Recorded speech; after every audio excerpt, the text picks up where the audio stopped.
Hello दोस्तों, आप सभी का स्वागत है हमारे चैनल पर। आज अपन बात करेंगे 8वां वेतन आयोग है उसके बारे में। क्या सरकार इसके ऊपर क्या विचार कर रही है? क्या सरकार इसको लागू करेगी या क्या सरकार इसको लागू नहीं करेगी? अगर लागू करेगी तो कितना परसेंट इसका फिटमैन फैक्टर होगा?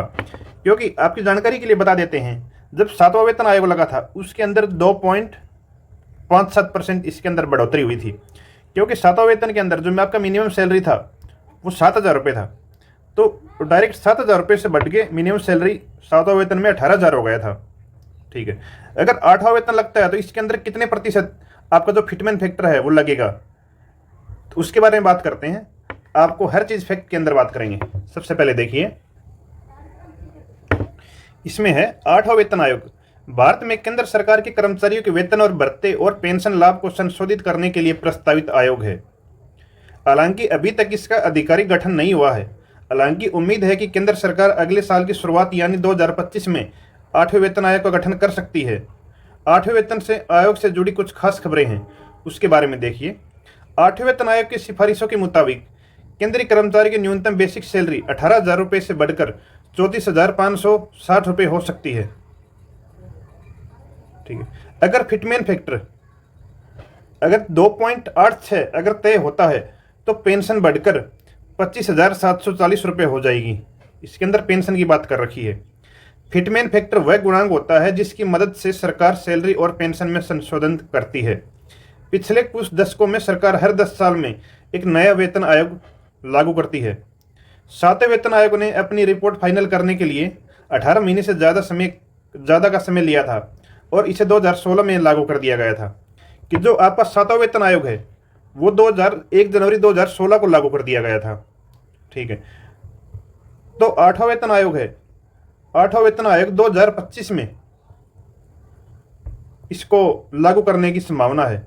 अगर 2025 में इसके ऊपर अगर बातचीत होती है तो इस 8वां वेतन आयोग 2026 में लागू होगा।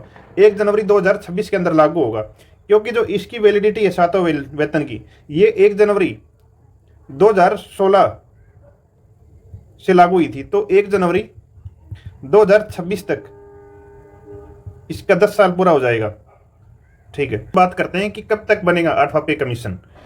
8वें वेतन आयोग को लेकर अभी तक सरकार की ओर से कोई बयान जारी नहीं किया गया है, लेकिन ऐसा माना जा रहा है कि साल 2026 में इसका गठन किया जाएगा। सभी सरकारी कर्मचारियों और पेंशन धारकों को 8वें वेतन आयोग में बड़े संशोधन की उम्मीद है, तो 2026 में इसको लागू किया जाएगा। अगर 8वां पे कमीशन लगता है तो 1 जनवरी 2026 से ये लागू हो जाएगा, क्योंकि 7वां वेतन आयोग था उसका गठन 2014 के अंदर किया गया था। ठीक है, तो 8वें वेतन आयोग का इस गठन इस हिसाब से इसका 10 साल 2024 के अंदर हो जाता है, लेकिन 2024 में कुछ भी नहीं किया गया है। तो अगर लागू 2025 के अंदर इसका अगर कुछ गठन होता है तो 2026 में इसको लागू किया जाए। उसके बाद में अपन बात करते हैं जो फिटमैन फैक्टर होता है, क्या होता है फिटमैन फैक्टर। जैसे 6वां वेतन आयोग था, 6वां वेतन आयोग के अंदर मिनिमम सैलरी 7,000 रुपये था। उसके बाद में 7वां वेतन आया। 7वां वेतन 1 जनवरी 2016 से लागू हुआ था। ठीक है, तो 7वें वेतन आयोग के अंदर जो आपकी सैलरी 7,000 रुपये है, ये डायरेक्ट बढ़ के 18,000 रुपये मिनिमम हो गया था, क्योंकि इसके अंदर फिटमैन फैक्टर 2.57 का लगा था। फिटमैन फैक्टर 2.57 का लगने से आपका मिनिमम सैलरी है जो 18,000 हो गया। अगर 8वें पे कमीशन के अंदर अगर आपका फिटमैन फैक्टर लगता है, जैसे आपका सैलरी 18,000 रुपये अभी मिनिमम है, तो अगर फिटमैन फैक्टर 2.86% भी लगता है तो आपका जो सैलरी है करीब 51,000 प्लस हो जाएगा, जो मिनिमम सैलरी होगा। उसके बारे में बात कर रखी है। इसके अंदर देखिए, फिटमैन फैक्टर वह गुणांक होता है जिसकी मदद से सरकार सैलरी और पेंशन में संशोधन करती है। इसी के आधार पर सैलरी में इजाफा किया जाता है। जब 7वां पे कमीशन लागू किया गया था तब भी फिटमैन फैक्टर 2.57 करने की सिफारिश की गई थी। इस बार भी सरकार फिटमैन फैक्टर बढ़ाने के लिए सुझाव दिया गया है, जो कि महंगाई की बढ़ती दर के हिसाब से सही बताया जा रहा है। देश में बढ़ती महंगाई की दर को देखते हुए एनसीजेसीएम के सचिव ने सरकार से 8वें वेतन आयोग में फिटमैन फैक्टर 2.86 करने की मांग की है।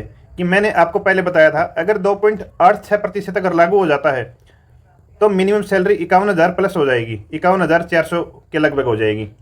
पिछले यानी 7वें वेतन आयोग में फिटमेन फैक्टर को बढ़ाकर 2.57 करने की सिफारिश की गई थी, जिसे केंद्र सरकार ने मान लिया था।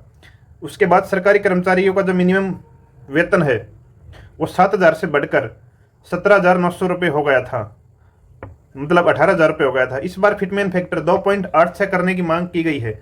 अगर ये मांग मान ली जाती है तो कर्मचारियों को न्यूनतम वेतन 17,990 रुपये से बढ़कर 51,451 रुपये हो जाएगा। हालांकि सरकार की ओर से इसे लेकर कोई भी आधिकारिक बयान नहीं आया है। वहीं न्यूनतम वेतन 34,000 से 35,000 रुपये तक बढ़ेगा। इस तरह की खबरों पर शिव गोपाल मिश्रा ने कहा कि यह खबर झूठी है, हम फिटमेन फैक्टर 2.86 करने की मांग कर रहे हैं और वो सरकार को देखना है कि सरकार इसको कितना लागू करती है। तो दोस्तों, सरकार की तरफ से अभी भी कोई भी आधिकारिक है जो बयान है वो नहीं आया है। कुछ मीडिया रिपोर्ट की माने तो उसके अंदर ये बताया गया है। एंड जो जेसीएम के जो अध्यक्ष हैं, जो सचिव हैं शिव गोपाल मिश्रा, उनके द्वारा ये कहा गया है कि हम सरकार से मांग करेंगे कि जो फिटमेन फैक्टर है उसको 2.86% किया जाए। ठीक है, क्योंकि उन्होंने 7वें वेतन आयोग में मांग किया था 2.57 के लिए, तो वो सरकार ने लागू कर दिया था। तो अभी मांग कर रहे हैं 2.86% की। अगर 2.86% लागू हो जाता है तो आपकी सैलरी 51,000 प्लस हो जाएगी, जो मिनिमम सैलरी होगी। ठीक है दोस्तों, अगर आपको जानकारी अच्छी लगती है तो हमारे चैनल को लाइक एंड सब्सक्राइब करना ना भूलें। धन्यवाद।